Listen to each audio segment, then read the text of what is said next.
May mas mahalaga, may mas mahalaga pa kaysa sa pera para maging masaya. Usapang pera muna tayo. Ang pera, wow. Ano ba ang nagagawa ng pera sa buhay ng tao?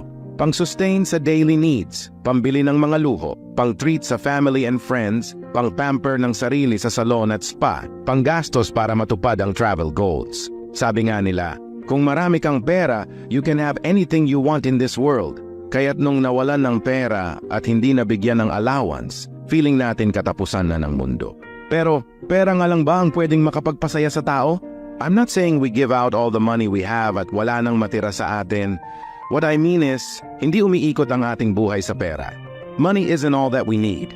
Money cannot buy love, joy, and peace, na marami sa atin ang naghahanap pero hirap na hirap. This is a proof that money isn't all that we need. Ang pera ay isa lamang tool to meet our daily needs, to pamper ourselves and enjoy other places. Tandaan, money is just a tool.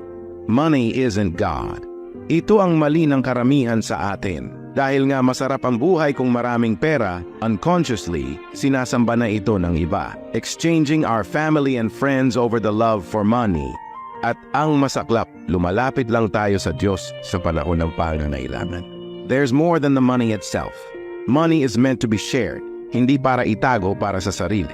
One of the good ways to use money is using it to bless others. Support for schooling, small business sponsorship, investing in an orphanage or charity works. In this way, we can help them elevate their status of living. Hindi lang laging pera ang nagpapasaya sa isang tao.